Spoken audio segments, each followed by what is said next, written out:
We're very grateful to be with Roger Helton. He is the CEO or President. the president. Yeah, I of, get to be president. Yeah, it's good to be president of Super Petrel USA, based out of Almond Beach, Florida. Introduce us to you. Tell us about you and your lovely facility here. Well, in the year 2016, Super Petrel moved for their operations, which wasn't even under that name, from the Spruce Creek Airport to Ormond Beach. We found that this was the ideal location for us, and the support of the city officials, the airport manager, and just everyone. It had everything we were looking for here. Maintenance facilities, repair facilities, and things. So in January of 2016, we signed the lease on this big hangar that we're in now, and we've been here now for 6 or 7 years. So later in that year, I was introduced to Rodrigo Skoda, and who was here visiting from the factory in Brazil, and they asked me if I would be interested in becoming a team member to help them sell their airplanes in this country. I've never sold anything in my life. I've always been up in the front end. It doesn't show because, just so you know. I've always been in the front end of the thing, so with, whatever's going on back there. So I said, I don't even have a seaplane rating. He said, get the rating, think about it, and see what you think. And I've made the greatest friends I've ever made in my life. This has been the most fun. I'm retired from United Parcel Service. That was a hard-working job. This is the first time in my 50 years of flying that I've actually flown for fun. And it's like, this is so strange, but it's so easy because it's been my profession, but it is just so much fun. The first time I landed on water in the airplane, I'm going, I feel like I need to ask somebody if this is okay. It's like, no, it's a lake, you're allowed to land on it. So the relationship began. In the first 2 years, I had 3 or 4 of the 912 ULS carbureted engine airplanes here, and we didn't sell them. Nobody really knew much about us. Some people saw us at air shows, but myself and our chief pilot, Chevy, his name's Sean Chevalier, was a pilot for Southwest Airlines. Chevy and I just say, over and over again, it's like, one of these days, we're not only going to sell one of these, it's going to catch on. So I think it was 2018, we sold an airplane. Of course, he and I went out and did like airline pilots are supposed to do. We celebrated that one. And then the next year we sold 2 or 3 airplanes. And each year there's been one or two more. Yeah. So then COVID-19 hit. And we thought, well, I have no idea how this is going to affect us. So in 2020, we sold, I think, 6 airplanes. In 21, we sold 7 airplanes. 8 airplanes altogether in 2021. So far this year in 22, we've sold 20 airplanes. Oh, that's amazing. It's just, all of a sudden it's been discovered. So, of course, now we've introduced a new product, and I have no idea where that number is going. Okay, wait. Before we sneak into the new product, why do you figure? What makes the Super Petrel LS so special to people that they've decided, this is their choice? What I'm seeing, from my perspective, what I see people that, that contact me, they're interested, they see the adventure and the fun. There's great videos in that are out there of the Super Petrel airplanes and other light sport airplanes and other amphibian airplanes. It's like, what a wonderful world that is to become part of that. And then they start, if they do their due diligence on their research, they'll start looking at Sea Ray, C-Max, Icon, and Super Petrel. We're the 4 basically in the U.S. that are really selling the light sport amphibian airplane. So, and when they contact me, I always ask a favor, go to Icon first, then go to Sea Ray, but come see me last, and take my demo flight last. And it's proven to be very worthwhile. I'd say 80% of the time when that occurs, then they write the check and they buy the Super Petrel. So all the comments are very positive. They like all the other airplanes. They just like this one better. So it's a beautiful looking plane. Well, fit and finish. And if you asked Admiral Gortney, who's had his airplane now for 3.5 years, he said, they were all nice airplanes. He said, I just like the fit and finish of this airplane.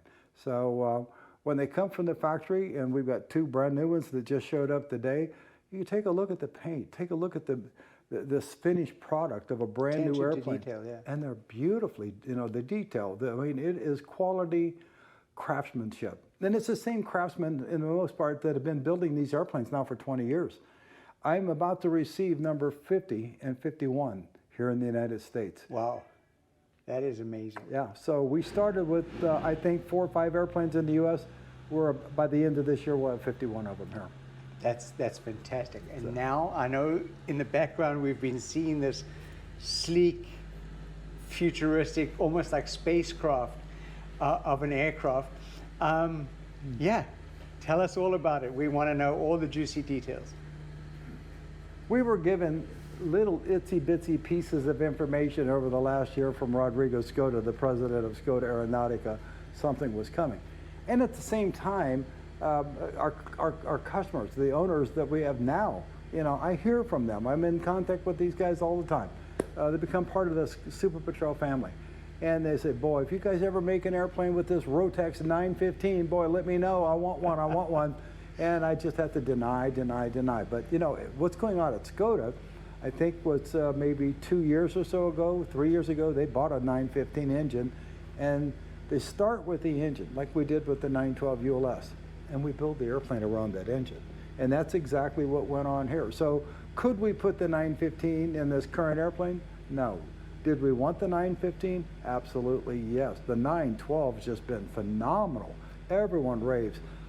Great power, incredibly smooth, and they love that fuel economy, that fuel burn on that engine. And gee, I wish they made it in a turbo version. Well, guess what? That's the 915. And then there's engine improvements on top of all that, so it's even better than the 912 in many respects. So what you're seeing here is 7 years. This didn't just occur like last month. We decided to draw something new and let's. Yeah, when I was speaking to Rodrigo, that's the best 7-year secret I've ever heard. Oh, absolutely. Yeah. It was just about the time that the FAA, when they made their visit to the factory in Brazil, and they said, okay, you meet all the requirements. In the United States, you can certify your airplane no longer as experimental, but as a certified light sport airplane. It was shortly thereafter that the white sheet piece of paper came out and the drawing started all over again for this for this XP version of the airplane.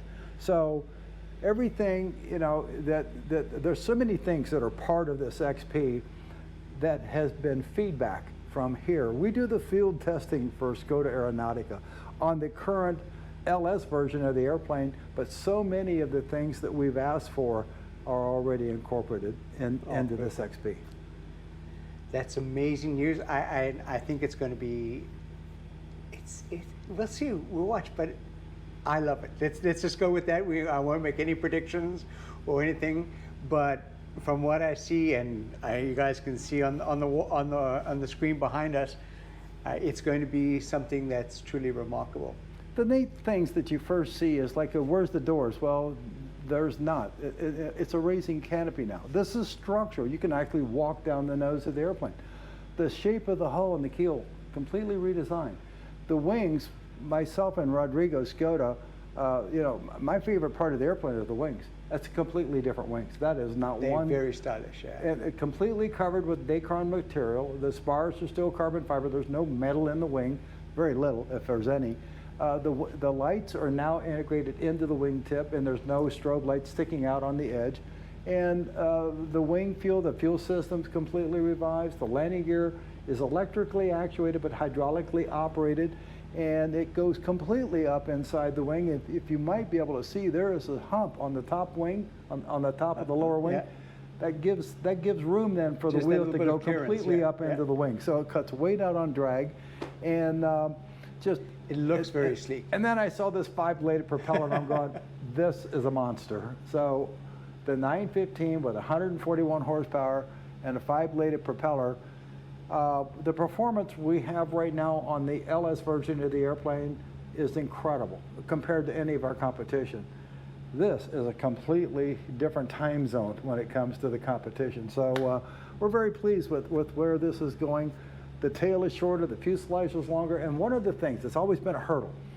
So let me get this straight. You can go 1,430 pounds, which is the FAA's light sport limit for the maximum weight for a light sport airplane. You can do that from airport to airport, okay? That's the LS version. But I tell people we can't do it on the water. It's 1320. We're still limited to that. Well, why are you limited? Very simply, it's a two-man canoe. You can't put 4 or 5 people in a two-man canoe. It's going to sink. You don't have the power, and you don't have the flotation. This aircraft is physically 10 inches longer. There's more flotation, buoyancy, and now we operate no difference. It's 1430 on the water and 1430 on land. So if you want to look at the empty weight to the airplane, it's 850 for the 912 version of the airplane and about maybe 870 for the 915 engine. It's a little heavier engine, so forth. You still have 550, 560, 570 pounds of useful load. Yeah. So, and I don't know anybody that, you know, that can put 2 people, let's say 200 pounds apiece, that's 400 pounds, and you still can put 150, that's 25 gallons of fuel in the airplane and go all day long in a 912. Perfect. So it's got great useful load and great range. We have the lovely Rotex engine powering up behind us there. That we do. That's a 912. So let's take a short break, and then we want to go into some of the slides. Okay. Okay, awesome. Thank you. Thank you. So, thank you for the brief introduction. Now, I guess we're going to go into a little bit more detail about this fantastic new aircraft. We're getting a lot of questions. It's been amazing. I think we've had our video on some of the social media, you know, like YouTube and Facebook and that, and it's had over 1,000 views in less than 1 day. So that's a good start. One of the comments I truly love, somebody said, there were 2 of them, this is a game changer. And I think in the light sport industry with this combination of engine and that airplane, it's probably going to be a game changer. But one of the other guys said, I'm going right out and buy a lotto ticket. That's true. And then 2 hours later came back and said I didn't win. He said, so I'll keep trying next week. But this is the new logo, basically for this airplane, Super Petrel USA. That's us. That's our own company. But for this airplane, I can just tilt back a little bit, and they can see the logo on there. Yeah, Super Petrel XP. It is the XP version.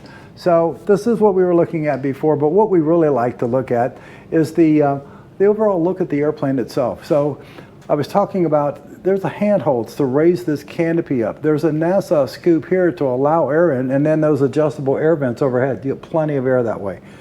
When the canopy comes down, there's a pin, a leg like this that goes down into this, and then the canopy actually slides back and locks. And locks in position. So, and it's like from the canopy side, you know, the fuselage is here. When the canopy comes down, it overlocks, so it can't come up all the way around. There is a canopy in that full open position. And one of the other things that people noticed immediately was the wheels look bigger.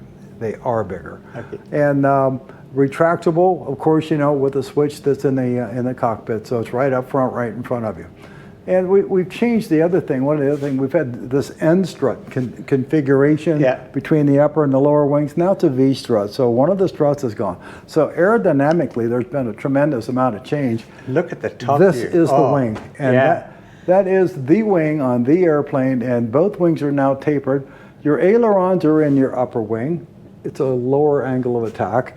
Then the bottom wing, it's also tapered, but the fuel, the weight is down on the bottom wing. Okay. And so when you start slowing down and you get into the stall regime and you hear the stall warning on the Garmin G3X in your headset, then you feel the buffeting. You know, it's going to be the bottom wing, but the upper wing with the ailerons in it is still perfectly flying and functional. Stall speed still the same, about 37 knots. Oh. So occasionally we get asked, why don't you have flaps on the airplane? And my response is, how slow do you want to go in this thing? Any slower than that, you're a helicopter. So the tail boom is actually a little longer because this portion of the fuselage is actually longer, and this engine is actually a little bit farther forward than the 912 current version of the airplane. Again, CG, moving the CG so we stay within the range itself. Landing gear assembly still works. It's hinged here and goes upside, but what's really nice is there's a rubber boot now that keeps any water at all from ever going up inside in the hull.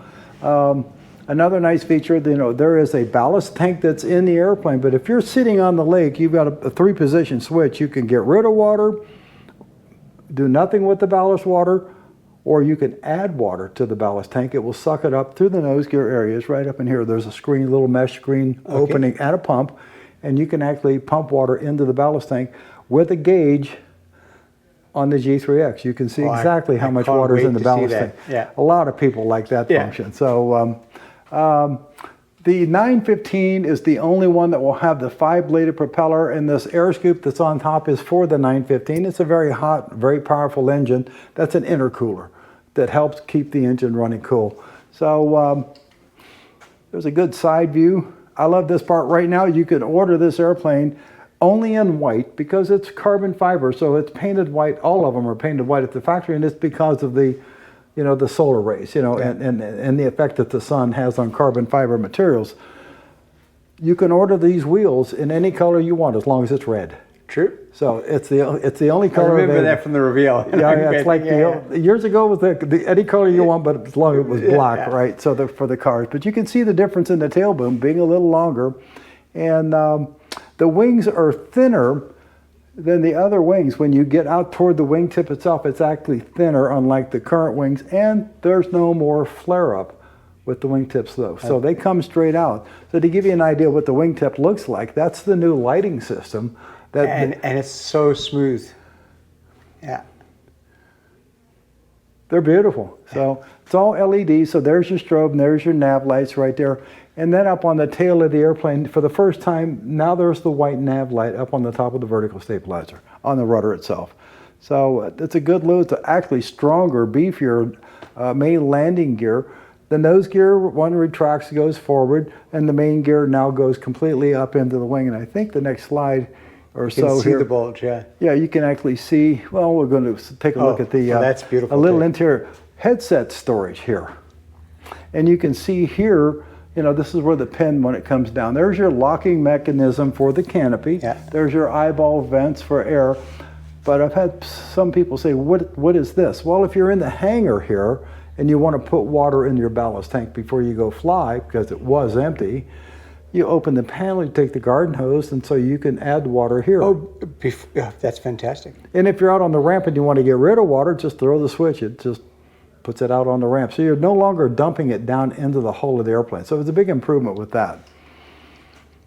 This is the new interior. Oh. So we're still using the same technique as far as the back seat rest itself actually comes up. You lift it up and out. But now there are 4 positions to where you lock the seat down in position. So all the way forward. The bottom cushion doesn't move because you've got the flight control in, it's fixed in that position. Okay. That doesn't move. So we move the backrest, but now the backrest is supported on the back side.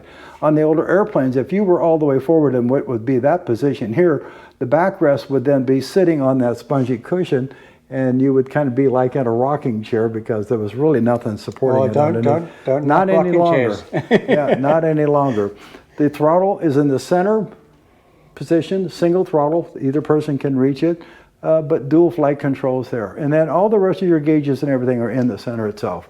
There's all your switches. This is a fuel-injected engine, so you got lane A, lane B, main fuel pump auxiliary, the backup battery, and the backup, your pumps, your lights, the master switch, your starting sequence, and all that right in front of you. Part of that as well, you can see here. Notice that there's an iPad. You can mount the iPad on either side because your placards are actually on both sides. Okay, so you have to fly the airplane with your placards in clear view. Yeah.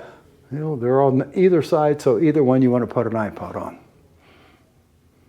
Landing gear, and there's an airspeed in the analog gauge airspeed and vertical speed that's right there. So much attention to detail, though, and that's incredible. I mean, going back to just the simple storage for your headset. Having some okay, that's amazing. Well, the other thing we used to complain about is like these wires, they're everywhere. Yeah. They're all around me. So now we actually have storage for the wires themselves.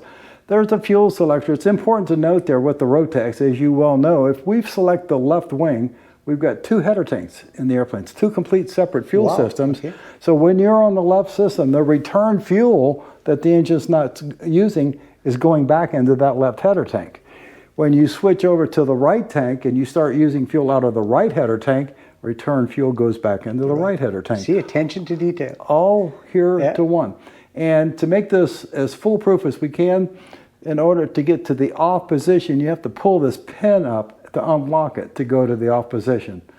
So, and this was the first thing that I noticed when I saw that, a parking brake. We've had so many people ask us, why can't they put a parking brake in an airplane?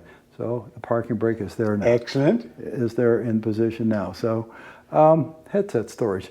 This is Bose. There's your volume controls, the on-off, the Bluetooth. But you put your cables down in here, and there's your Limo connector. So you've got the storage back here, but you keep all the wires back here when you're flying. With easy accessible. Yeah, and it's out of the way. Landing gear. Look at that wheel. It's up in the wing itself. There nicely, yeah. So here you basically really can see the addition, the additional length of the fuselage itself. I think you guys have done a remarkable job with this. We hope people like it. Oh, I'm sure they will. There's a nice view of what the canopy looks like open. And for the first time, we were able to get some photographs from the factory. Beautiful wing. This is the red and silver color version of the airplane with the in-flight look. And secretly my favorite, or no, not so secretly anymore. Okay, very good. But look at the streamline. That just fits the airflow so smoothly. And then these are some engineering drawings. Really, what I like to point out on these is the fuel system, the wing spars themselves. Now, is it a larger tank or? They used to be 10 gallons in the wing. It's now 9. Okay. The headers used to be 5, but they're now 6. And we used to have 1 gallon of unusable fuel in the bottom of that 5-gallon header tank. Now it's only a half a gallon. Oh. And there's no pump required. Gravity flow with 2 separate sump drains, one on either side of the airplane, to sump the fuel out of the bottom of each one individually, each one of the header tanks. But there's the header tanks right here. So it kind of brings the weight to the center of the aircraft. What I like about it, it moves the header tanks behind the baggage compartment. So there's been a 60% increase in the amount of volume. And we're not quite sure yet. We've been seeing 66 pounds. It's probably going to go up from there. I'm sure it will. We don't know exactly what that's going to test out at. But the neat thing is it's right over the axles. It's right where the center of gravity is. So like the fuel itself, you don't really see any trim change in the airplane as you burn off fuel, because it's pretty much right over the center of gravity. So it really doesn't move the CG either way, one way or the other. Good view of the header tanks again. Oh, the air view looks good too. That's real. Yeah. That's real. And when I saw a couple of the pictures, that there's Mr. Fernando and that's Mr. Skoda, at the factory. And those are the 2 happiest guys after 7 years of doing this. I mentioned one of my articles is the biggest smile I've ever seen on Rodrigo's face. It's just like he's so happy. It was, yeah. Without a doubt. So, and there's the amazing team. This is the team that built this airplane. And most of them I know. This is Julian. He's here, right? That's here. And and Julian Lima's in here, and it's like, I know so many of these people. They've never seen me. They keep wanting me to come to Brazil, and yeah, I know. I feel the pressure. So yeah, I'm going to go as soon as I possibly can. You heard that now. It was a commitment. Yeah. So one of the again, looking at the airplane from the back view. So this is our prototype. It's actually serial number 400, and it's going to be flying probably within the next week or so. It's going to be airborne. So. Hope to see some footage of that. One of the things that I really picked up that I really like on some of these real actual shots, look how beautiful Brazil is. My goodness, that place is pretty. This is the Skoda's airport. These airplanes are born on a grass runway. So if the question comes up, can I operate it off of grass? That's all they've ever operated off of. So it's good to know. And we've got helicopters there as well. But if I can start this video. We're going to come up overhead. You're going to get a chance to see what the 2 airplanes look like sort of side by side. Oh, fantastic. Look at the difference in the shape of the nose and the shape of the wings.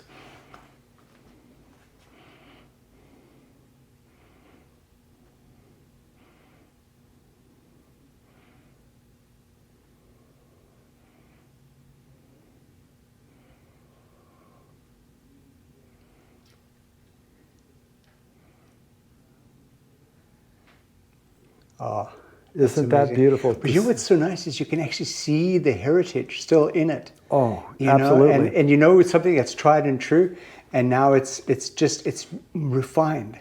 you know, for the new buyers, for somebody that might be interested in buying the XP and they say, well, I don't know, you know, it's like they really not built very many, you know, and it's like maybe I'll wait a year or two and all that. It's the same airplane. It's being manufactured exactly the same way that we've been building these same airplanes for 20 years. There's never been, at any point in time, ever been an airframe or an airfoil failure, structural failure of the Super Petrel airplanes. Never happened. And knock on wood, hope it never does. But it's the same process, it's the same procedures, it's the same engineering, and it's the same technique. So from that standpoint, no, I wouldn't have any concerns whatsoever. So we mount the wings pretty much the same way. The wings are even stronger to where we've got the V strut now, we're probably going to go down to a single strut because these wings, being completely covered in carbon fiber, they're stronger than these wings with all that Dacron material that's on there. Yeah. So, but you can see the shape change in the nose, and definitely the wings, see it in the wings itself. So, for quite some time as this project was going, Mr. Skoda and I would be on the phone. And Roger, wait till you see these wings. Just wait till you see these. I just don't know how you kept that a secret because it's like a masterpiece. They're just waiting to be released, and yeah. Yeah, so I think, are we moving here on this one? There we go. So it's another good view of Brazil. This is the Skoda factory. And the offices are here, and this is the actual production of where the airplanes are physically made. They're right there. And you test run every aircraft before it leaves? It'll fly 5 or 6 hours down there. Wow. The engines will start 8, 9, 10, 12 times before they meet. And they have checklists, of course, like all of us do. Yeah. They'll test every single thing from headsets, the trigger switches for the comm units, every single part of this airplane, every aspect of it will be tested more than once. Once they're satisfied, there's 3 or 4. Rodrigo does some of the testing. Mr. Fernando does. Eldison. There's about 4 guys that actually do run the checklist and fly the airplanes, and they've actually got water. So in their testing, they want to make sure that it flies and floats before they bring it back and take the wings off of it and then send it to us. So there's a great overhead view of the real airplane. So it'll be airborne here shortly. We've flown every part of it so far, but not all together. So it's coming. So that's good. I'm like I said, I'm looking forward to the video footage from that. It's amazing. Very good. Oh, and we're ending on my favorite color scheme. There you go. We knew you were going to do that. So very good. Thank you so much for your time. I know it's a little bit longer than 5 minutes, but you've given us all the information we could need. Thank you so much, sir. My pleasure. Have a good day. Thanks.